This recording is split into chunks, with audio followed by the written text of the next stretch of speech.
എല്ലാ ഉദ്യോഗാർത്ഥികൾക്കും talent അക്കാഡമിയുടെ online content സെക്ഷനിലേക്ക് സ്വാഗതം.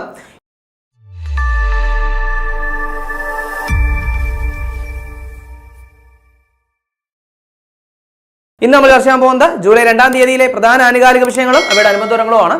അപ്പോൾ നമ്മൾ ക്ലാസ്സിലേക്ക് കടക്കാം. അപ്പോൾ നമുക്കിന്ന് ആദ്യം ചർച്ച ചെയ്യാനുള്ളത് ഒരു പരിശോധനയാണ്. അതായത് ഹോട്ടൽ റെസ്റ്റോറന്റ് മേഖലയിൽ അടുത്തിടെ GST വകുപ്പ് നടത്തിയ പരിശോധന. അപ്പൊ ആര് നടത്തിയതാണെന്ന് പറഞ്ഞു? GST വകുപ്പ് നടത്തിയ ഒരു പരിശോധനയെ പറ്റിയാണ് നമ്മൾ പറയുന്നതെന്ന് പറഞ്ഞു. ഏത് മേഖലയിലാണെന്ന് പറഞ്ഞു? ഹോട്ടൽ റെസ്റ്റോറന്റ് മേഖലയിൽ GST വകുപ്പ് നടത്തിയ പരിശോധനയുടെ പേര് എന്താണ്? അത് ഓപ്പറേഷൻ ഫാനം. എന്താണ് ഓപ്പറേഷൻ ഫാനം എന്ന് പറയുന്ന പരിശോധന നടത്തിയത് GST വകുപ്പാണ്. ഏത് മേഖലയിലാണ്? ഹോട്ടൽ മേഖല. അതുപോലെ തന്നെ എന്താണ് റെസ്റ്റോറന്റ് മേഖലയിൽ നടത്തിയ പരിശോധനയാണിത്. ഇനി നമുക്ക് നോക്കാനുള്ളത് ഒരു പുസ്തകത്തെ പറ്റിയാണ്. അതായത് നടനായിട്ടുള്ള ഇടവേള ബാബുവിന്റെ ജീവിത കഥ. ആരുടെയാണ്? നടൻ ഇടവേള ബാബുവിന്റെ ജീവിത കഥ. അതിന്റെ പേരെന്തെന്നാണ്? അത് ഇടവേളകളില്ലാതെ. അപ്പൊ ഓർത്തു വയ്ക്കാൻ വളരെ എളുപ്പമാണ്. അപ്പൊ ഇടവേളകളില്ലാതെ എന്ന് പറയുന്ന പുസ്തകം ആരുടെ ജീവിത കഥയാണെന്ന് ചോദിച്ചു കഴിഞ്ഞാൽ ആരുടെയാണ്? അത് നടൻ ഇടവേള ബാബുവിന്റെ ജീവിത കഥയാണ് ഈ പറയുന്ന ഇടവേളകളില്ലാതെ എന്ന് പറയുന്ന പുസ്തകം. ഇനി ഏറ്റവും പ്രധാനമായിട്ട് ഓർത്തിരിക്കേണ്ട ഒരു കാര്യം എന്ന് പറയുന്നത് ഈ പുസ്തകം എഴുതിയത് K. സുരേഷ് ആണ്. ആരാണ്? K. സുരേഷ് എഴുതിയ പുസ്തകമാണിത്. അപ്പൊ ആ ഒരു കാര്യം കൂടി ഇതിനൊപ്പം ഒന്ന് ഓർക്കാനായിട്ട് ശ്രമിക്കുക. ഇനി ഇടവേള ബാബുവുമായിട്ട് ബന്ധപ്പെട്ട് അടുത്ത നമ്മളൊരു കാര്യം ചർച്ച ചെയ്തിട്ടുണ്ടായിരുന്നു. അതായത് പ്രഥമ ഇന്നസെന്റ് പുരസ്കാരം 2024 പ്രഖ്യാപിച്ച പ്രഥമ ഇന്നസെന്റ് പുരസ്കാരം നേടിയതും ആര് തന്നെയാണ്? ഇടവേള ബാബു തന്നെയാണ്. അപ്പൊ ആ ഒരു കാര്യം കൂടി ഓർക്കുക. ഇന്നസെന്റ് പുരസ്കാരം വർഷം ഏതാണ്? 2024 അപ്പൊ അത് നേടിയതും ആര് തന്നെയാണ്? ഈ പറയുന്ന ഇടവേള ബാബുവാണ്. അദ്ദേഹത്തിന്റെ ജീവിത കഥയാണ് ഇടവേളകളില്ലാതെ. ഇനി അടുത്ത് നമുക്ക് നോക്കാനുള്ള പോയിന്റ് എന്ന് പറയുന്നത് സർവകലാശാലകളിലെ വൈസ് ചാൻസലർ എന്നതിന് പകരം കുലഗുരു എന്ന് വിളിക്കാനായിട്ട് തീരുമാനിച്ചത് ഏത് സംസ്ഥാനത്തെ മന്ത്രിസഭയാണ്? അപ്പോൾ ഇന്ത്യയിലെ ഒരു സംസ്ഥാനത്തിലെ ഒരു മന്ത്രിസഭ എന്ത് ചെയ്തിരിക്കുന്നു? ഒരു തീരുമാനം എടുത്തിരിക്കുകയാണ്. അതായത് ആ സംസ്ഥാനത്തെ സർവകലാശാലകളിലെ വൈസ് ചാൻസലർ ആ ഒരു പദത്തിന് പകരമായിട്ട് ഇനി മുതൽ എന്ത് ചെയ്യും? കുലഗുരു അഥവാ കുൽഗുരു എന്ന് വിളിക്കാനായിട്ട് എന്ത് ചെയ്തിരിക്കുന്നു? അവരെ തീരുമാനിച്ചിരിക്കുന്നു. അപ്പൊ ഏത് സംസ്ഥാനമാണ് ആ ഒരു തീരുമാനം എടുത്തതെന്ന് ചോദിച്ചു കഴിഞ്ഞാൽ അത് മധ്യപ്രദേശാണ്. അപ്പോൾ മധ്യപ്രദേശ് എന്ത് ചെയ്തിരിക്കുന്നു? തീരുമാനം എടുത്തിരിക്കുന്നു. എന്താണ്? അവരുടെ സർവകലാശാലകളിലെ വൈസ് ചാൻസലർ എന്നതിന് പകരം കുലഗുരു എന്ന് വിളിക്കാൻ തീരുമാനിച്ചിരിക്കുന്നു. അപ്പോൾ സ്വാഭാവികമായിട്ടും മധ്യപ്രദേശാണ് പറഞ്ഞത്. അപ്പൊ അങ്ങനെയാണെങ്കിൽ നിലവിലെ മധ്യപ്രദേശിന്റെ മുഖ്യമന്ത്രി ആരാണ്? അത് മോഹൻ യാദവ് ആണ്. ആരാണ്? മോഹൻ യാദവ് ആണ് നിലവിലെ മധ്യപ്രദേശിന്റെ മുഖ്യമന്ത്രി എന്ന് പറയുന്നത്. അപ്പൊ ആ ഒരു കാര്യം കൂടി ഒന്ന് അപ്ഡേറ്റ് ചെയ്യുക. ഇനി അടുത്ത് നമുക്ക് നോക്കാനുള്ള പോയിന്റ് എന്ന് പറയുന്നത് ഇന്ത്യയിൽ നിലവിൽ വന്ന പുതിയ ക്രിമിനൽ നിയമങ്ങൾ നമ്മൾ ചർച്ച ചെയ്തിട്ടുണ്ടായിരുന്നു. അതായത് ഇന്ത്യയിലെ പുതിയ ക്രിമിനൽ നിയമങ്ങൾ നിലവിൽ വന്ന കാര്യം ചർച്ച ചെയ്തു. അതുമായി ബന്ധപ്പെട്ട ബില്ലിന്റെ കാര്യം നമ്മൾ ചർച്ച ചെയ്തു. ഇപ്പൊ ഏറ്റവും പ്രധാനമായിട്ട് ഓർത്തിരിക്കേണ്ട കാര്യമാണ് ഇന്ത്യയിൽ നിലവിൽ വന്ന പുതിയ ക്രിമിനൽ നിയമപ്രകാരമുള്ള ആദ്യ കേസ് രജിസ്റ്റർ ചെയ്തത് എവിടെയാണ്? അപ്പൊ എന്താണ് പറഞ്ഞത്? ഇന്ത്യയിൽ നിലവിൽ വന്ന പുതിയ ക്രിമിനൽ നിയമപ്രകാരമുള്ള ആദ്യ കേസ് രജിസ്റ്റർ ചെയ്തത് എവിടെയാണെന്ന് ചോദിച്ചു കഴിഞ്ഞാൽ ഗ്വാളിയാറിലാണ്. എവിടെയാണ്? ഗ്വാളിയാറിലാണ്. എവിടെയാണ് ഗ്വാളിയാർ എന്ന് പറയുന്നത്? മധ്യപ്രദേശിലാണ്. അപ്പൊ ആദ്യമായിട്ട് കേസ് രജിസ്റ്റർ ചെയ്ത് എവിടെയാണ്? മധ്യപ്രദേശിലാണെന്നുള്ള കാര്യം ഓർക്കുക. ഇനി ആ കേസ് എന്ന് പറയുന്നത് ഒരു ബൈക്ക് മോഷണത്തിന്റെ കേസാണ്. അപ്പോൾ മധ്യപ്രദേശിലെ ഗോളിയാറിൽ രജിസ്റ്റർ ചെയ്തത് എന്താണ്? ഒരു ബൈക്ക് മോഷണത്തിന്റെ കേസാണ്. അപ്പൊ അതാണ് ഈ പറയുന്ന പുതിയ ക്രിമിനൽ നിയമപ്രകാരമുള്ള ആദ്യത്തെ കേസ് എന്ന് പറയുന്നത്. ഇനി അങ്ങനെയാണെങ്കിൽ ഈ ഒരു പുതിയ നിയമപ്രകാരമായിട്ട് എന്താണ് കേരളത്തിൽ ആദ്യമായിട്ട് കേസ് രജിസ്റ്റർ ചെയ്തത് എവിടെയാണെന്ന് ചോദിച്ചു കഴിഞ്ഞാൽ അത് കൊണ്ടോട്ടിയിലാണ്. എവിടെയാണ്? കൊണ്ടോട്ടിയിലാണ് കേരളത്തിൽ ആദ്യമായിട്ട് കേസ് രജിസ്റ്റർ ചെയ്തത്. അപ്പോൾ ഇന്ത്യയിൽ ആദ്യമായിട്ട് എവിടെയാണ്? ഗോളിയാറിലാണെന്ന് പറഞ്ഞു. അത് ഇനി അതുപോലെ തന്നെ കേരളത്തിൽ ആദ്യമായിട്ട് എവിടെയാണ് ചോദിച്ചു കഴിഞ്ഞാൽ അത് കൊണ്ടോട്ടി, മലപ്പുറം ജില്ലയിലെ കൊണ്ടോട്ടിയിലാണെന്ന് പറഞ്ഞു. ഇനി ഈ കേസ് എന്ന് പറയുന്നതാണ് അലക്ഷ്യമായിട്ട് വാഹനം ഓടിക്കുക, അതുപോലെ തന്നെ എന്താണ് മനുഷ്യന് ജീവൻ എന്താണ് അപകടം ഉണ്ടാകുന്ന രീതിയിലുള്ള വാഹനം ഓടിക്കുക. അപ്പോൾ ഈ എന്താണ് ഈ കാരണങ്ങൾ കൊണ്ടാണ് ഈ ഒരു കേസ് എടുത്തത്. അപ്പൊ അതുകൂടി എന്തെങ്കിലും ഒന്ന് അപ്ഡേറ്റ് ചെയ്ത് വയ്ക്കുക. ഇനി അടുത്ത് നമുക്ക് നോക്കാനുള്ളത് പ്രധാനമന്ത്രിയുടെ മൻ കി ബാത്തുമായിട്ട് ബന്ധപ്പെട്ട ഒരു കാര്യമാണ്. അതായത് 2024 പ്രധാനമന്ത്രി മൻ കി ബാത്തിലൂടെ പരാമർശിച്ച കേരളത്തിലെ സംരംഭം ഏതാണ്? അപ്പൊ എന്താണ് പറഞ്ഞത്? 2024 പ്രധാനമന്ത്രി ഏത് പരിപാടിയാണ് മൻ കി ബാത്തിലൂടെ പരാമർശിച്ച കേരളത്തിലെ ഏതാണ് സംരംഭം ഏതാണ്? അത് കാർത്തുമ്പി കുട നിർമ്മാണം. ഏതാണ്? കാർത്തുമ്പി കുട നിർമ്മാണം എന്ന് പറയുന്ന സംരംഭം. അതായത് അട്ടപ്പാടിയിലെ ആദിവാസി സ്ത്രീകൾ ചേർന്ന് നടത്തുന്ന എന്താണ് സംരംഭമാണ് ഈ പറയുന്ന കാർത്തുമ്പി കുട നിർമ്മാണം എന്ന് പറയുന്നത്. അപ്പൊ അതിനെപ്പറ്റി എന്ത് ചെയ്തിരിക്കുന്നു? ഇന്ത്യയുടെ പ്രധാനമന്ത്രി 2024 നടന്ന മൻ കി ബാത്തിൽ എന്ത് ചെയ്തു? പരാമർശിച്ചിരിക്കുന്നു. അപ്പൊ ആ ഒരു കാര്യം കൂടി ഒന്ന് അപ്ഡേറ്റ് ചെയ്യും. അടുത്ത നമുക്ക് നോക്കാനുള്ള പോയിന്റ് 2024 50ാം വാർഷികം ആഘോഷിച്ച ഇന്ത്യൻ കമ്പനി ഏതാണ്? അപ്പോൾ ഇന്ത്യയിലെ വളരെ പ്രധാനപ്പെട്ടതാണ് ഒരു കമ്പനി എന്ത് ചെയ്തിരിക്കുകയാണ്? 2024 അവരുടെ എന്താണ് 50ാം വാർഷികം ആഘോഷിച്ചിരിക്കുകയാണ്. ഏതാണ് കമ്പനി എന്ന് ചോദിച്ചു കഴിഞ്ഞാൽ സെൻട്രൽ ഇലക്ട്രോണിക്സ് ലിമിറ്റഡ്. ഏതാണ്? സെൻട്രൽ ഇലക്ട്രോണിക്സ് ലിമിറ്റഡ് ആണ് എന്ത് ചെയ്തത്? 2024 50ാം വാർഷികം എന്ത് ചെയ്തത്? ആഘോഷിച്ചത്. അപ്പോൾ അങ്ങനെ നോക്കുകയാണെങ്കിൽ ഏത് വർഷമാണ് സെൻട്രൽ ഇലക്ട്രോണിക്സ് ലിമിറ്റഡ് എന്ത് ചെയ്തത്? സ്ഥാപിതമായിരുന്നു ചോദിച്ചു കഴിഞ്ഞാൽ 1974 എന്നാണ്. 1974 സെൻട്രൽ ഇലക്ട്രോണിക്സ് ലിമിറ്റഡ് എന്ത് ചെയ്തത്, സ്ഥാപിതമായത്. ഇനി പ്രധാനപ്പെട്ട ഒരു കാര്യം എന്ന് പറയുന്നത് ഈ പറയുന്ന എന്താണ് സെൻട്രൽ ഇലക്ട്രോണിക്സ് ലിമിറ്റഡിന്റെ 50ാം വാർഷികത്തോടനുബന്ധിച്ച് അവർക്ക് എന്ത് ചെയ്തിട്ടുണ്ടായിരുന്നു, മിനി രത്ന പദവിയും എന്ത് ചെയ്തു, ലഭിച്ചു. അപ്പോൾ ഓർക്കുക, മിനി രത്ന പദവിയും എന്ത് ചെയ്തു, ഇവർക്ക് ലഭിച്ചു. അപ്പോൾ അതുകൊണ്ടാണ് നമ്മളിത് കാര്യമായിട്ട് തന്നെ ചർച്ച ചെയ്യണമെന്ന് പറയുന്നത്. അതായത് മിനി രത്ന പദവി എന്ത് ചെയ്തു, ഈ പറയുന്ന സെൻട്രൽ ഇലക്ട്രോണിക്സ് ലിമിറ്റഡിന് ലഭിച്ചു. അതായത് 2024 അവരുടെ 50ാം വാർഷികം ആഘോഷിക്കുന്ന വേളയിലാണ്. അപ്പോൾ അതുകൊണ്ട് തന്നെ കാര്യമായിട്ട് അപ്ഡേറ്റ് ചെയ്യുക. ഇനി ഈ പറയുന്ന സെൻട്രൽ ഇലക്ട്രോണിക്സ് ലിമിറ്റഡ് എന്ന് പറയുന്നത് ഏത് മിനിസ്ട്രിക്ക് കീഴിലാണെന്ന് ചോദിച്ചു കഴിഞ്ഞാൽ സയൻസ് ആൻഡ് ടെക്നോളജി വകുപ്പിന് കീഴിലാണ്. അപ്പോൾ സയൻസ് ആൻഡ് ടെക്നോളജി വകുപ്പിന് കീഴിലാണ് ഈ പറയുന്ന CEL എന്ന് പറയുന്നത്. അപ്പോൾ സയൻസ് ആൻഡ് ടെക്നോളജി ആണ് പറഞ്ഞത്. അപ്പോൾ അതുകൊണ്ട് തന്നെ എന്താണ്, സയൻസ് ആൻഡ് ടെക്നോളജിയുടെ മന്ത്രിയെ കൂടി നമ്മളൊന്ന് അറിഞ്ഞിരിക്കണം. ആരാണ് മന്ത്രി? അത് ജിതേന്ദ്ര സിംഗ് ആണ്. ആരാണ്? ജിതേന്ദ്ര സിംഗ് ആണ് നിലവിലെ എന്ത് മന്ത്രി എന്ന് പറയുന്നത്, സയൻസ് ആൻഡ് ടെക്നോളജി വകുപ്പ് മന്ത്രി എന്ന് പറയുന്നത്. അതായത് സഹമന്ത്രിയാണ്, സ്വതന്ത്ര ചുമതലയാണ്. അപ്പോൾ അതുകൂടി എന്ത് ചെയ്യുക, ഒന്ന് അപ്ഡേറ്റ് ചെയ്യുക. അടുത്ത നമുക്ക് നോക്കാനുള്ളത് ഒരു പോർട്ടലിനെ പറ്റിയാണ്. അതായത് സുവോളജിക്കൽ സർവേ ഓഫ് ഇന്ത്യയുടെ 109ാം സ്ഥാപക ദിനത്തോടനുബന്ധിച്ച് പുറത്തിറക്കിയ പോർട്ടൽ ഏതാണ്? അപ്പോൾ നമ്മൾ പറഞ്ഞു ഒരു പോർട്ടലിനെ പറ്റിയാണ് ചർച്ച ചെയ്യാൻ പോകുന്നത്. അതായത് സുവോളജിക്കൽ സർവേ ഓഫ് ഇന്ത്യയുടെ എത്രാമത്, 109ാമത് സ്ഥാപക ദിനത്തോടനുബന്ധിച്ച് പുറത്തിറക്കിയ പോർട്ടൽ എന്താണ്? അതിന്റെ പേര് ഫോണ of India check list portal. എന്താണ്? ഫോണ of India check list portal എന്നാണ് ഈ ഒരു പോർട്ടലിന്റെ പേരെന്ന് പറയുന്നത്.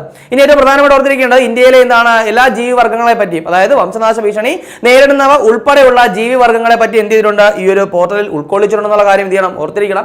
ഇനി ഇത്തരത്തിൽ ഒരു പോർട്ടൽ പുറത്തിറക്കുന്ന അല്ലെങ്കിൽ ഒരു ചെക്ക് ലിസ്റ്റ് തയ്യാറാക്കുന്ന ആദ്യത്തെ രാജ്യം കൂടിയാണ് ഇന്ത്യ. അപ്പോൾ ലോകത്തിൽ ആദ്യമായിട്ടാണ് ഒരു രാജ്യം എന്ത് ചെയ്യുന്നത്, ഇത്തരത്തിലൊരു ചെക്ക് ലിസ്റ്റ് തയ്യാറാക്കുന്ന കാര്യം കൂടി അപ്ഡേറ്റ് ചെയ്ത് വെച്ചേക്കുക. അപ്പോൾ ഇവിടെ നമ്മൾ എന്താണ് നമ്മുടെ പരിസ്ഥിതി അല്ലെങ്കിൽ വനമൊക്കെ ബന്ധപ്പെട്ടാണ് ചർച്ച ചെയ്തത്. അപ്പോൾ അതുകൊണ്ട് തന്നെ നിലവിലെ കേന്ദ്ര വനം, പരിസ്ഥിതി അതുപോലെ തന്നെ കാലാവസ്ഥാ വ്യതിയാന വകുപ്പുകൾ കൈകാര്യം ചെയ്യുന്ന മന്ത്രിയെ കൂടി ഒന്ന് അറിഞ്ഞു വെച്ചിരിക്കണം. അത് ആരാണെന്ന് ചോദിച്ചു കഴിഞ്ഞാൽ ഭൂപേന്ദർ യാദവ് ആണ്. ആരാണ്? ഭൂപേന്ദർ യാദവ് ആണ്. അപ്പോൾ നമ്മൾ പറഞ്ഞു ഏതൊക്കെ വകുപ്പുകളാണെന്ന് പറഞ്ഞു. ഏതൊക്കെയാണ്? വനം, പരിസ്ഥിതി അതുപോലെ തന്നെ കാലാവസ്ഥാ വ്യതിയാനം എന്നീ വകുപ്പുകൾ കൈകാര്യം ചെയ്യുന്ന കേന്ദ്രമന്ത്രിയാണ് ആരെന്ന് പറയുന്നത്, ഭൂപേന്ദർ യാദവ്. അപ്പോൾ ഇതിനൊപ്പം എന്ത് ചെയ്യുക, അതുകൂടി ഒന്ന് അപ്ഡേറ്റ് ചെയ്ത് വയ്ക്കുക. അടുത്ത നമുക്ക് നോക്കാനുള്ളത് ഒരു ചുഴലിക്കാറ്റുമായിട്ട് ബന്ധപ്പെട്ട കാര്യമാണ്. അതായത് 2024 കരീബിയൻ ദ്വീപുകളിലും അതുപോലെ തന്നെ ഗ്രനേഡയിലുമായിട്ട് വീശിയ ചുഴലിക്കാറ്റ് ഏതാണ്? എന്നാണ് പറഞ്ഞത് 2024 കരീബിയൻ ദ്വീപുകളിലും ഗ്രനേഡയിലുമായിട്ട് വീശിയ ചുഴലിക്കാറ്റിന്റെ പേര് എന്താണ്? അത് ബെറിൽ. എന്താണ്? ബെറിൽ എന്ന് പറയുന്നതാണ് ആ ഒരു ചുഴലിക്കാറ്റ് എന്ന് പറയുന്നത്.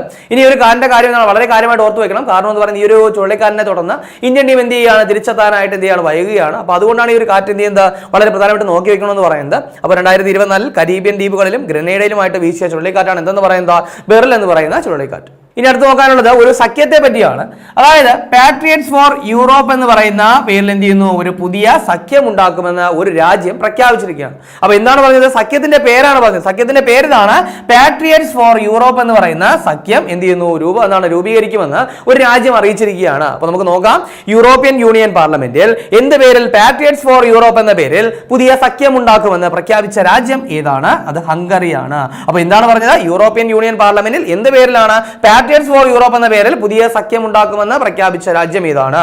അത് ഹംഗറിയാണെന്നുള്ള കാര്യം ക്ലിയർ ആയിട്ട് ഓർത്തിരിക്കുക. ഇനി ഹംഗറി മാത്രമല്ല, എന്താണ്, ഓസ്ട്രിയ അതുപോലെ തന്നെ ചെക്ക് റിപ്പബ്ലിക് എന്നിവിടങ്ങളിലെ പാർട്ടികളെ കൂടി എന്ത് ചെയ്യും, ഈ ഒരു സഖ്യത്തിൽ ഉൾപ്പെടുത്തിയാകും എന്ത് ചെയ്യുന്നത്, രൂപീകരിക്കാൻ പോകുന്നത്. അപ്പോൾ എന്താണ്, രൂപീകരിക്കുന്ന സമയത്ത് നമുക്ക് എന്ത് ചെയ്യാം, ഡീറ്റെയിൽ ആയിട്ട് ചർച്ച ചെയ്യാം.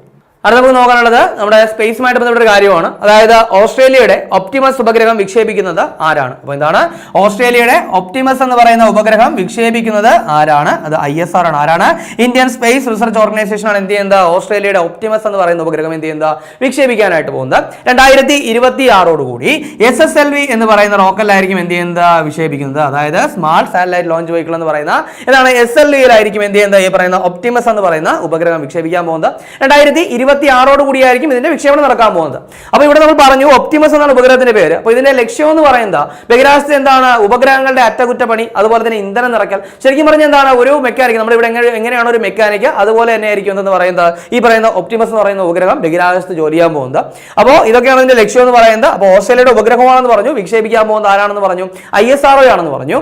ഇനി അതിനൊപ്പം ഓർത്ത് വെക്കേണ്ടത് ഓസ്ട്രേലിയയുടെ സ്പേസ് മെഷീൻസ് കമ്പനിയും അതുപോലെ തന്നെ ISROയുടെ വാണിജ്യ വിഭാഗമായ ന്യൂ ഇന്ത്യ സ്പേസ് ലിമിറ്റഡ് തമ്മിലാണ് ഇതിന്റെ കരാർ ഒപ്പുവെച്ചത്. അപ്പോൾ ഈ കരാർ എന്ന് പറയുന്നത് ഒരു എന്താണ്, സ്പേസ് മൈത്രി എന്ന് പറയുന്നതിന്റെ ഭാഗമായിട്ടാണ് ഈ ഒരു കരാർ ഒപ്പുവെച്ചത്. ഈ പറയുന്ന മൈത്രി എന്ന് പറയുന്നത് mission four Australia India's technology research and innovation എന്നാണ് ഈ പറയുന്ന മൈത്രിയുടെ പൂർണ്ണരൂപം എന്ന് പറയുന്നത്. അപ്പോൾ അതിന്റെ ഭാഗമായിട്ടാണ് ഒരു കരാർ ഒപ്പിട്ടത്. അപ്പോൾ അതുകൂടി എന്ത് ചെയ്യുക, ഇതിനൊപ്പം ഒന്ന് അപ്ഡേറ്റ് ചെയ്യാനായിട്ട് ശ്രമിക്കും. ഇനി അടുത്ത് നമുക്ക് നോക്കാനുള്ളത് കേരള ബ്ലാസ്റ്റേഴ്സിന്റെ മെയിൻ സ്പോൺസർ ആരാണ്? അപ്പോൾ എന്നാണ് 2024 കേരള ബ്ലാസ്റ്റേഴ്സുമാർ എന്ത് ചെയ്യുന്നു, ഒരു കമ്പനി എന്ത് ചെയ്യുന്നു, ഒപ്പുവച്ചിരിക്കുകയാണ്. അതായത് 5 വർഷത്തേക്കാണ് കരാറ്.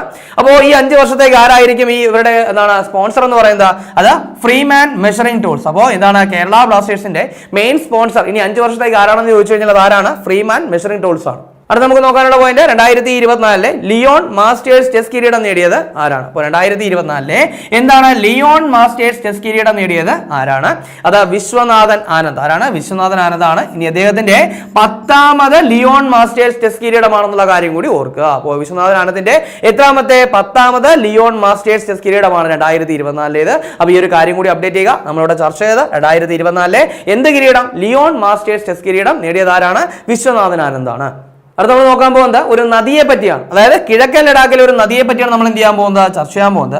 അതായത് ഈ ഒരു നദിയിൽ എന്ത് ചെയ്തു? അടുത്തിടെ ഒരു അപകടം സംഭവിച്ചു. അതായത് 5 സൈനികരുടെ മരണം, അതുപോലെ തന്നെ സൈനിക ടാങ്കായ T-72 എന്ത് ചെയ്തു? ഈ നദിയിൽ ഒഴുകിപ്പോയി. അതായത് ഒരു പ്രതീക്ഷിക്കാത്ത രീതിയിൽ എന്ത് ചെയ്തു? ഒരു വെള്ളപ്പൊക്കം ഉണ്ടായി. അപ്പോൾ നദിയുടെ പേരെന്ന് പറയുന്നത് ഷ്യോക്ക്. എന്താണ്? ഷ്യോക്ക് എന്ന് പറയുന്ന നദിയാണ്. അപ്പോൾ ഓർത്ത് വയ്ക്കുക, 2024 5 സൈനികരുടെ മരണത്തിനും അതുപോലെ തന്നെ സൈനിക ടാങ്കായ T-72 എന്താണ് ഒഴുക്കിൽപ്പെടാനും കാരണമായ വെള്ളപ്പൊക്കമുണ്ടായ കിഴക്കൻ ലഡാക്കിലെ നദി ഏതാണ്? അത് ഷ്യോക്ക്. അപ്പോൾ ഇതാണ് ഷ്യോക്ക് ആണ്. അപ്പോൾ ഈ ഒരു കാര്യം കൂടി അപ്ഡേറ്റ് ചെയ്യുക. അപ്പോൾ ഏറ്റവും പ്രധാനപ്പെട്ട ഓർത്തിരിക്കേണ്ടത് ഷ്യോക്ക് എന്ന് പറയുന്ന നദി എവിടെയാണ്? അത് ലഡാക്കിലാണ്. ഇനി അടുത്ത് നമുക്ക് നോക്കാനുള്ളത് ഒരു സൈനികാഭ്യാസത്തെ പറ്റിയാണ്. അതായത് 2024 ആരംഭിച്ച US, ജപ്പാൻ, ദക്ഷിണ കൊറിയ എന്നീ രാജ്യങ്ങളുടെ സംയുക്ത സൈനികാഭ്യാസം ഏതാണ്? അപ്പോൾ 3 രാജ്യങ്ങളുടെ സംയുക്ത സൈനികാഭ്യാസമാണെന്ന് പറഞ്ഞു. ഏതൊക്കെയാണെന്ന് പറഞ്ഞു? US, ജപ്പാൻ, ദക്ഷിണ കൊറിയ. അപ്പോൾ അതിന്റെ പേരെന്ന് പറയുന്നത് ഫ്രീഡം എഡ്ജ്. എന്താണ്? ഫ്രീഡം എഡ്ജ് എന്നാണ് ഈ ഒരു സൈനികാഭ്യാസത്തിന്റെ പേരെന്ന് പറയുന്നത്. ഇനി ഒരു പേര് ഉണ്ടായത് മറ്റ് 2 സൈനികാഭ്യാസങ്ങളിൽ നിന്നാണ്. അതായത് ഫ്രീഡം ഷീൽഡ്. എന്താണ്? ഫ്രീഡം ഷീൽഡ് എന്ന് പറയുന്ന സൈനികാഭ്യാസം. അപ്പോൾ ഇതിനൊപ്പം എന്ത് ചെയ്യുക? ഈ 2 സൈനികാഭ്യാസം കൂടി ഒന്ന് ഓർത്തിരിക്കുക. ഒന്നെന്ന് പറയുന്നത് ഫ്രീഡം ഷീൽഡ് ആണ്. ഈ ഫ്രീഡം ഷീൽഡ് എന്ന് പറയുന്നത് US-ഉം ദക്ഷിണ കൊറിയയും തമ്മിലുള്ള സൈനികാഭ്യാസമാണ് എന്ന് പറയുന്നത് ഫ്രീഡം ഷീൽഡ് എന്ന് പറയുന്നത്. ഇനി അതുപോലെ തന്നെ കീൻ എഡ്ജ് എന്ന് പറയുന്ന സൈനികാഭ്യാസം. എന്താണ്? കീൻ എഡ്ജ് എന്ന് പറയുന്ന സൈനികാഭ്യാസം. അപ്പോൾ ഈ കീൻ എഡ്ജ് എന്ന് പറയുന്നത് US-ഉം ജപ്പാനും തമ്മിലുള്ള സൈനികാഭ്യാസമാണ്. അപ്പോൾ നമ്മളിവിടെ ചർച്ച ചെയ്ത 3 രാജ്യങ്ങൾ തമ്മിലുള്ള എന്താണ് സൈനികാഭ്യാസത്തെ പറ്റി പറഞ്ഞതാണ്. അപ്പോൾ എന്താണ്? US, ജപ്പാൻ, ദക്ഷിണ കൊറിയ എന്നീ രാജ്യങ്ങളുടെ സംയുക്ത സൈനികാഭ്യാസമാണ് ഫ്രീഡം എഡ്ജ് എന്ന് പറയുന്നത്. ഈ പറയുന്ന ഫ്രീഡം എഡ്ജ് എന്ന് പറയുന്ന പേര് വന്നത് മറ്റ് 2 സൈനികാഭ്യാസങ്ങളിൽ നിന്നാണ്. ഏതൊക്കെയാണ്? ഫ്രീഡം ഷീൽഡ്, അതുപോലെ തന്നെ കീൻ എഡ്ജ്. അതിൽ ഫ്രീഡം ഷീൽഡ് എന്ന് പറയുന്നത് US-ഉം ദക്ഷിണ കൊറിയയും തമ്മിലുള്ള സൈനികാഭ്യാസമാണ് എന്തെന്ന് പറയുന്നത്? ഫ്രീഡം ഷീൽഡ് എന്ന് പറയുന്നത്. കീൻ എഡ്ജ് എന്ന് പറയുന്നത് ആർക്ക് തമ്മിൽ? US-ഉം ജപ്പാനും തമ്മിലുള്ളതാണ്. അപ്പോൾ അതുകൂടി എന്ത് ചെയ്യുക? ഇതിനൊപ്പം ഒന്ന് അപ്ഡേറ്റ് ചെയ്യുക. ഇനി നമുക്ക് നോക്കാനുള്ളത് പ്രധാനപ്പെട്ട ചില വിയോഗങ്ങളാണ്. അതിൽ ആദ്യത്തേത് 2024 ജൂലൈയിൽ അന്തരിച്ച അൽബേനിയൻ നോവലിസ്റ്റ്. അപ്പോൾ 2024 ജൂലൈയിൽ അന്തരിച്ച വളരെ പ്രശസ്തനായ ഒരു നോവലിസ്റ്റ് ആണ്. ഇദ്ദേഹം അൽബേനിയൻ എന്നുള്ള വ്യക്തിയാണ്. ഇദ്ദേഹത്തിന്റെ പേരെന്ന് പറയുന്നത് ഇസ്മായിൽ ഖാദരെ. ആരാണ്? ഇസ്മായിൽ ഖാദരെയാണ്. ഇദ്ദേഹത്തെ ഓർത്തു വെക്കേണ്ട ഏറ്റവും പ്രധാനപ്പെട്ട ഒരു കാര്യം എന്ന് പറയുന്നത് പ്രഥമ ഇന്റർനാഷണൽ ബുക്കർ പ്രൈസ് നേടിയ വ്യക്തിയാണ്. ആരെന്ന് പറയുന്നത്? ഇസ്മായിൽ ഖാദരെ എന്ന് പറയുന്നത്. ഏതാണ് വർഷം എന്ന് ചോദിച്ചു കഴിഞ്ഞാൽ 2005 ആണ്. ഏതാണ്? 2005 ഇന്റർനാഷണൽ ബുക്കർ പ്രൈസ്. അതായത് അന്ന് മാൻ ഗ്രൂപ്പ് ഉണ്ടായിരുന്നു. അപ്പോൾ എന്താണ് മാൻ ഇന്റർനാഷണൽ ബുക്കർ പ്രൈസ് ആദ്യമായിട്ട് നേടിയ വ്യക്തിയാണ് ആരെന്ന് പറയുന്നത്? ഇസ്മായിൽ ഖാദരെ എന്ന് പറയുന്നത്. അപ്പോൾ അദ്ദേഹം എന്ത് ചെയ്തു? 2024 ജൂലൈയിൽ എന്ത് ചെയ്തു? അന്തരിച്ചു. അപ്പോൾ ഈ ഒരു കാര്യം അപ്ഡേറ്റ് ചെയ്ത് വെക്കാം. ഇനി അടുത്ത് നോക്കാനുള്ളത് മറ്റൊരു പ്രധാനപ്പെട്ട വിയോഗമാണ്. അതായത് ഹംസ മൊയ്ലി എന്ന് പറയുന്ന ഭരതനാട്യം നർത്തകി എന്ത് ചെയ്തു? 2024 അന്തരിച്ചു. അപ്പോൾ എന്താണ്? ഭരതനാട്യം നർത്തകിയാണ്. പേരെന്താണ്? ഹംസ മൊയ്ലിയാണ്. ഇനി ഏറ്റവും പ്രധാനമായിട്ട് ഓർത്തിരിക്കേണ്ട കാര്യം ഈ പറയുന്ന ഹംസ മൊയ്ലി എന്ന് പറയുന്നത് മുൻ കർണാടക മുഖ്യമന്ത്രിയായിരുന്ന വീരപ്പ മൊയ്ലിയുടെ മകൾ കൂടിയാണ്. അപ്പോൾ ആ ഒരു കാര്യം കൂടി എന്ത് ചെയ്യുക? ഇതിനൊപ്പം ഒന്ന് അപ്ഡേറ്റ് ചെയ്ത് വയ്ക്കുക. ഇനി നമുക്ക് ചർച്ച ഒന്നുകൂടി നോക്കാം. ആദ്യം നമ്മൾ പറഞ്ഞതാണ് ഒരു പരിശോധനയാണ്. അതായത് GST വകുപ്പ് നടത്തിയ പരിശോധനയാണെന്ന് പറഞ്ഞു. ഏത് മേഖലയിലാണെന്ന് പറഞ്ഞു? ഹോട്ടൽ അതുപോലെ തന്നെ റെസ്റ്റോറന്റ് മേഖലയിൽ നടത്തിയ പരിശോധനയാണ് എന്തെന്ന് പറയുന്നത്? ഓപ്പറേഷൻ ഫാനം. ഇനി അതിനുശേഷം ഒരു പുസ്തകത്തിന്റെ പേര്, അതായത് ആരുടെയാണ്? നടൻ ഇടവേള ബാബുവിന്റെ ജീവിതകഥ. എന്താണ് അതിന്റെ പേരെന്താണ്? ഇടവേളകളില്ല. അപ്പോൾ ഓർക്കാൻ എളുപ്പമാണ്. ഇടവേളകളില്ല എന്ന് പറയുന്നത് ആരുടെ ജീവിതകഥയാണ്? ഇടവേള ബാബുവിന്റെ ജീവിതകഥയാണ്. അതിനുശേഷം പറഞ്ഞത് സർവകലാശാലകളിലെ വൈസ് ചാൻസലർ എന്നതിന് പകരമായിട്ട് എന്തെന്ന് വിളിക്കാനായിട്ട്? കുലഗുരു എന്ന് വിളിക്കാനായിട്ട് തീരുമാനിച്ച മന്ത്രിസഭ ഏതാണ്? അത് മധ്യപ്രദേശാണ്. ഓർക്കുക, മധ്യപ്രദേശാണ് ഈ ഒരു തീരുമാനം എടുത്തത്. ഇനി മറ്റൊരു പ്രധാനപ്പെട്ട കാര്യം എന്ന് പറയുന്നത് വരാനിരിക്കുന്ന എക്സാമുകളിലൊക്കെ നമുക്ക് പ്രതീക്ഷിക്കാവുന്ന ഒരു ചോദ്യം കൂടിയാണ്. ഇന്ത്യയിൽ നിലവിൽ വന്ന പുതിയ ക്രിമിനൽ നിയമപ്രകാരമുള്ള ആദ്യത്തെ കേസ് രജിസ്റ്റർ ചെയ്തത് എവിടെയാണ്? അപ്പോൾ എന്താണ്? ഇന്ത്യയിൽ നിലവിൽ വന്ന പുതിയ ക്രിമിനൽ നിയമപ്രകാരമുള്ള ആദ്യ കേസ് രജിസ്റ്റർ ചെയ്തത് എവിടെയാണ്? അത് ഗ്വാളിയാറിലാണ്. ഇനി കേരളത്തിലാണെങ്കിൽ ആദ്യത്തെ കേസ് രജിസ്റ്റർ ചെയ്തത് എവിടെയാണ്? അത് കൊണ്ടോട്ടിയിലാണ്. അപ്പോൾ ഈ 2 കാര്യം ക്ലിയർ ആയിട്ട് ഓർക്കുക. വരുന്ന പരീക്ഷയ്ക്ക് നമുക്ക് പ്രതീക്ഷിക്കാവുന്ന ചോദ്യമാണത്. ഇനി അതിനുശേഷം പറഞ്ഞത് പ്രധാനമന്ത്രിയുടെ മൻ കി ബാത്തുമായിട്ട് ബന്ധപ്പെട്ട ഒരു കാര്യമാണ്. അപ്പോൾ 2024 എന്താണ് മൻ കി ബാത്തിൽ എന്ത് ചെയ്തു, പ്രധാനമന്ത്രി കേരളത്തിലെ ഒരു സംരംഭത്തെ പറ്റി എന്ത് ചെയ്തു, പരാമർശിച്ചു. അത് ഏതാണെന്ന് ചോദിച്ചു കഴിഞ്ഞാൽ കാർത്തുമ്പി കുട നിർമ്മാണം. ഏതാണ്? കാർത്തുമ്പി കുട നിർമ്മാണമാണ്. അട്ടപ്പാടിയിലെ ആദിവാസി സ്ത്രീകൾ ചെയ്യുന്ന എന്താണ് ഒരു സംരംഭമാണ് ഈ പറയുന്ന കാർത്തുമ്പി കുട നിർമ്മാണം എന്ന് പറയുന്നത്. അപ്പോൾ അതുകൂടി ഓർക്കുക. ഇനി അതിനുശേഷം ഒരു കമ്പനിയുടെ 50-ാം വാർഷികം പറഞ്ഞു. അതായത് 2024 50-ാം വാർഷികം ആഘോഷിച്ച ഇന്ത്യൻ കമ്പനി, അതിന്റെ പേരെന്ന് പറയുന്നത് സെൻട്രൽ ഇലക്ട്രോണിക്സ് ലിമിറ്റഡ് ആണ്. ഇനി ഏറ്റവും പ്രധാനപ്പെട്ട ഓർത്തിരിക്കേണ്ടത് ഇതിന്റെ ഈ 50-ാം വാർഷികം ആഘോഷിക്കുന്ന വേളയിൽ അതിന് എന്ത് പദവി ലഭിച്ചു, മിനി രത്ന പദവി ലഭിച്ചു. അപ്പോൾ ആ ഒരു കാര്യം കൂടി അപ്ഡേറ്റ് ചെയ്യുക. ഇനി അതിനുശേഷം നമ്മളൊരു ചെക്ക് ലിസ്റ്റുമായിട്ട് ബന്ധപ്പെട്ട കാര്യം പറഞ്ഞു. അതായത് സുവോളജിക്കൽ സർവേ ഓഫ് ഇന്ത്യയുടെ 109-ാം സ്ഥാപക ദിനത്തോടനുബന്ധിച്ച് പുറത്തിറക്കിയ പോർട്ടൽ ഏതാണെന്ന് പറഞ്ഞു. അത് ഫോണ of India check list portal എന്നാണ് അതിന്റെ പേര്. അപ്പോൾ ഇത്തരത്തിലൊരു ചെക്ക് ലിസ്റ്റ്, അതായത് ഇന്ത്യയിലെ ജീവിവർഗ്ഗങ്ങൾ, അതായത് വംശനാശ ഭീഷണി നേരിടുന്ന ജീവിവർഗ്ഗങ്ങൾ എന്നാണ് ഉൾപ്പെടെ എന്ത് ചെയ്തിരിക്കുന്നു, ഇത് ഉൾപ്പെടുത്തിയിട്ടുണ്ട്. അപ്പോൾ ഇത്തരത്തിലൊരു ചെക്ക് ലിസ്റ്റ് പുറത്തിറക്കുന്ന ലോകത്തിലെ തന്നെ ആദ്യ രാജ്യം കൂടിയാണ് എന്ന് പറയുന്നത് ഇന്ത്യ എന്ന് പറയുന്നത്. അപ്പോൾ അതുകൂടി അപ്ഡേറ്റ് ചെയ്യുക. അതിനുശേഷം ഒരു ചുഴലിക്കാറ്റ് പറഞ്ഞു. അതിന്റെ പേരെന്ന് പറയുന്നത് ബെറിൽ എന്നാണ്. എവിടെ വീശിയെന്ന് പറഞ്ഞു, കരീബിയൻ ദ്വീപുകളിലും അതുപോലെ തന്നെ ഗ്രനേഡയിലുമായിട്ട് വീശിയ ചുഴലിക്കാറ്റാണ് എന്തെന്ന് പറയുന്നത്, ബെറിൽ എന്ന് പറയുന്ന ചുഴലിക്കാറ്റ്. അപ്പൊ അതുകൂടി കാര്യമായിട്ട് അപ്ഡേറ്റ് ചെയ്യുക. ഇനി അതിനുശേഷം പറഞ്ഞ എന്താണ്, ഹംഗറിയുമായിട്ട് ബന്ധപ്പെട്ട ഒരു കാര്യം. അതായത് എന്ത് ചെയ്യുന്നു, ഒരു സഖ്യം ഉണ്ടാക്കാൻ പോകുന്ന കാര്യം പറഞ്ഞു. എവിടെയാണ്, യൂറോപ്യൻ യൂണിയൻ പാർലമെന്റിൽ. എന്ത് പേരിൽ, പാട്രിയറ്റ്സ് ഫോർ യൂറോപ്പ് എന്ന പേരിൽ പുതിയ സഖ്യം ഉണ്ടാക്കുമെന്ന് പ്രഖ്യാപിച്ച രാജ്യമാണ് ഏതെന്ന് പറയുന്നത്, ഹംഗറി. അപ്പോൾ ഓർക്കുക, ഹംഗറി എന്ന് പറയുന്ന രാജ്യം ഒരു സഖ്യം ഉണ്ടാക്കാൻ പോകുന്നു. പാട്രിയറ്റ്സ് ഫോർ യൂറോപ്പ് എന്നാണ് അതിന്റെ പേര്. ഇനി എന്താണ്, ഈ ഒരു സഖ്യത്തിൽ ആരെയൊക്കെ, ഓസ്ട്രേലിയയിൽ നിന്നുള്ള എന്താണ് പാർട്ടികളെയും അതുപോലെ തന്നെ ചെക്ക് റിപ്പബ്ലിക്കിൽ നിന്നുള്ള പാർട്ടികളെയും എന്ത് ചെയ്യും, ഉൾപ്പെടുത്തും എന്ന് പറഞ്ഞിട്ടുണ്ട്. ഇനി അതെന്താണ് ഫോം ചെയ്യുന്ന സമയം നമുക്ക് എന്ത് ചെയ്യാൻ ഡിസ്കസ് ചെയ്യാം. ഇനി അതിനുശേഷം നമ്മൾ ചർച്ച എന്തായിരുന്നു, ഓസ്ട്രേലിയയുടെ ഒപ്റ്റിമസ് എന്ന് പറയുന്ന ഉപഗ്രഹത്തെ പറ്റി പറഞ്ഞു. അത് 2026 കൂടി വിക്ഷേപിക്കാൻ പോവുകയാണ്. ആരാണ് വിക്ഷേപിക്കുന്നത് ചോദിച്ചു കഴിഞ്ഞാൽ ISRO ആണ്. ISROയുടെ SSLV എന്ന് പറയുന്ന റോക്കറ്റിലായിരിക്കും എന്ത് ചെയ്യുന്നത്, ഇത് വിക്ഷേപിക്കാൻ പോകുന്നത്. ഈ ഒരു കാര്യം കൂടി അപ്ഡേറ്റ് ചെയ്യുക. ഇനി അതിനുശേഷം പറഞ്ഞ എന്താണ്, കേരള ബ്ലാസ്റ്റേഴ്സിന്റെ മെയിൻ സ്പോൺസറിനെ പറഞ്ഞു. ആരാണ്, ഫ്രീമാൻ മെഷറിംഗ് ടൂൾസ് ആണെന്ന് പറഞ്ഞു. അതിനുശേഷം എന്താണ്, ചെസ്സുമായിട്ട് ബന്ധപ്പെട്ട കാര്യം പറഞ്ഞു. 2024 ലിയോൺ മാസ്റ്റേഴ്സ് ചെസ് കിരീടം നേടിയത് ആരാണെന്ന് പറഞ്ഞു. അത് വിശ്വനാഥൻ ആനന്ദ്. ആരാണ്, വിശ്വനാഥൻ ആനന്ദാണ് 2024 ലിയോൺ മാസ്റ്റേഴ്സ് ചെസ് കിരീടം നേടിയത്. ഇനി അതിനുശേഷം പറഞ്ഞത് ഒരു വെള്ളപ്പൊക്കത്തെ പറ്റി പറഞ്ഞു. അതായത് ഷ്യോക്ക് എന്ന് പറയുന്ന ഇവിടുത്തെ കിഴക്കൻ ലഡാക്കിലെ നദിയിൽ എന്ത് ചെയ്തു, അപ്രതീക്ഷിതമായ ഒരു വെള്ളപ്പൊക്കം ഉണ്ടായി. അപ്പോൾ ഇത് പറയാനുള്ള കാരണം എന്ന് പറയുന്നത്, ഈ വെള്ളപ്പൊക്കത്തെ തുടർന്ന് എന്ത് ചെയ്തു, 5 സൈനികർ മരിച്ചു. അതുപോലെ തന്നെ എന്താണ്, സൈനിക ടാങ്കായുള്ള T-72 എന്ത് ചെയ്തു, ഒഴുക്കിൽപ്പെട്ടു. അപ്പോൾ അതുകൊണ്ടാണ് നമ്മൾ ചർച്ച ചെയ്തത്. അപ്പോൾ ഷ്യോക്ക് എന്ന് പറയുന്ന നദി എവിടെയാണ്, കിഴക്കൻ ലഡാക്കിലാണ്. ഇനി അതിനുശേഷം ഒരു സൈനികാഭ്യാസം പറഞ്ഞു. അതായത് ഫ്രീഡം എഡ്ജ് എന്ന് പറയുന്ന സൈനികാഭ്യാസം 3 രാജ്യങ്ങളാണെന്ന് പറഞ്ഞു. ഏതൊക്കെയാണ്, US, ജപ്പാൻ അതുപോലെ തന്നെ ദക്ഷിണ കൊറിയ. അപ്പോൾ ഈ 3 രാജ്യങ്ങൾ പങ്കെടുക്കുന്ന സംയുക്ത സൈനികാഭ്യാസം, അതിന്റെ പേരാണ് എന്ന് പറയുന്നത് ഫ്രീഡം എഡ്ജ് എന്ന് പറയുന്നത്. ഇനി അതിനുശേഷം പറഞ്ഞ എന്താണ്, പ്രധാനപ്പെട്ട 2 വിയോഗങ്ങളാണ്. ഒന്നെന്ന് പറയുന്നത് ഒരു അൽബേനിയൻ നോവലിസ്റ്റ് ആണ്, ഇസ്മായിൽ ഖാദിറെ എന്നാണ് പേര്. 2005 ഇന്റർനാഷണൽ ബുക്കർ പ്രൈസ് ഇദ്ദേഹം നേടിയിട്ടുണ്ടായിരുന്നു. അതായത് പ്രത്യേകിച്ച് ഒരു കൃതിയല്ല, ഇദ്ദേഹത്തിന്റെ എന്താണ് ആകെയുള്ള എല്ലാ രചനകളെയും കൂടി പരിഗണിച്ചാണ് എന്ത് ചെയ്തത്, 2005 ഇദ്ദേഹത്തിന് ഇന്റർനാഷണൽ ബുക്കർ പ്രൈസ് നേടിയത്. അന്ന് പ്രധാനമായിട്ട് ഓർത്തിരിക്കേണ്ട കാര്യം, അന്ന് മാൻ ഗ്രൂപ്പ് ഉണ്ട്. അപ്പോൾ അതുകൊണ്ട് തന്നെ മാൻ ഇന്റർനാഷണൽ ബുക്കർ പ്രൈസ് ആണ്. അപ്പോൾ അതുകൊണ്ട് അതും കൂടി എന്ത് ചെയ്യുക, ഒന്ന് അപ്ഡേറ്റ് ചെയ്ത് വയ്ക്കുക. ഇനി അതിനുശേഷം എന്താണ്, ഒരു ഭരതനാട്യം നർത്തകിയുടെ കാര്യം പറഞ്ഞു. അതായത് ഹംസ മൊയ്ലി എന്ന് പറയുന്ന ഭരതനാട്യം നർത്തകി 2024 അന്തരിച്ചു. ഇതാ ഈ ഭരതനാട്യം നർത്തകിയായിട്ടുള്ള ഹംസ മൊയ്ലി എന്ന് പറയുന്നത് മുൻ കർണാടക മുഖ്യമന്ത്രിയായിട്ടുള്ള വീരപ്പ മൊയ്ലിയുടെ മകൾ കൂടിയാണെന്നുള്ള കാര്യം കൂടി എന്ത് ചെയ്യുക, ഒന്ന് അപ്ഡേറ്റ് ചെയ്ത് വയ്ക്കുക. ഇനി കഴിഞ്ഞ ക്ലാസ്സുമായി ബന്ധപ്പെട്ട 2 ചോദ്യങ്ങൾ നൽകുകയാണ്. അതിന്റെ ഉത്തരം കൂടി കമന്റ് ചെയ്യുക. ആദ്യ ചോദ്യം, ഭാരതീയ ന്യായ സംഹിത, ഭാരതീയ നാഗരിക് സുരക്ഷാ സംഹിത, ഭാരതീയ സാക്ഷ്യ അധിനിയം എന്നിവ പ്രാബല്യത്തിൽ വന്നത് എന്നാണ് ചോദ്യം. Option A 2024 June 30, option B 2024 July 1, option C 2024 July 2, option D 2024 June 28. അപ്പോൾ ഇതിന്റെ ശരി ഉത്തരം കമന്റ് ചെയ്യുക. ഇനി രണ്ടാമത്തെ ചോദ്യം, 2024 പുരുഷ T20 ലോകകപ്പ് ജേതാക്കൾ ആരെന്നാണ് ചോദ്യം. Option A India, B Australia, C England, option D ദക്ഷിണാഫ്രിക്ക. അപ്പോൾ ഇതിന്റെ ശരി ഉത്തരം കൂടി കമന്റ് ചെയ്യുക. ഇനി കഴിഞ്ഞ ക്ലാസ് നൽകിയിരുന്ന 2 ചോദ്യങ്ങളുടെ ഉത്തരം കൂടി നോക്കാം. ആദ്യത്തെ ചോദ്യം, ഇന്ത്യയുടെ പുതിയ വിദേശകാര്യ സെക്രട്ടറി ആരെന്നാണ് ചോദ്യം. Option A Vinod Roy, option B Vikram Misri, option C BK Chaturvedi, option D Ashok Ganga. അപ്പോൾ ഇതിന്റെ ശരി ഉത്തരം എന്ന് പറയുന്നത് ഓപ്ഷൻ ബി ആണ്, വിക്രം മിശ്രി ആണ് ഇന്ത്യയുടെ പുതിയ വിദേശകാര്യ സെക്രട്ടറി എന്ന് പറയുന്നത്. മുൻപ് പ്രീവിയസ് ആയിട്ട് ചോദിച്ചിട്ടുണ്ട്, വിദേശകാര്യ സെക്രട്ടറി ഒക്കെ ചോദിച്ചിട്ടുണ്ട്. അപ്പോൾ അതുകൊണ്ട് കാര്യമായിട്ട് അപ്ഡേറ്റ് ചെയ്യുക. ഇന്ത്യയുടെ എന്താണ് പുതിയ വിദേശകാര്യ സെക്രട്ടറി ആരാണ്, വിക്രം മിശ്രി ആണ്. രണ്ടാമത്തെ ചോദ്യം, പരിസ്ഥിതി മലിനീകരണം തടയാനായിട്ട് ബയോ പ്ലാസ്റ്റിക് പാർക്ക് സ്ഥാപിക്കാൻ അനുമതി ലഭിച്ച സംസ്ഥാനം ഏതെന്നാണ് ചോദ്യം. Option A Madhya Pradesh, B Gujarat, C Uttar Pradesh, option D Maharashtra. അപ്പോൾ ഇതിന്റെ ശരി ഉത്തരം ഏതാണ്, ഓപ്ഷൻ സി ആണ്, ഉത്തർപ്രദേശിനാണ് എന്ത് ചെയ്തിരിക്കുന്നത്, ഇത്തരത്തിലൊരു അനുമതി ലഭിച്ചിരിക്കുന്നത്.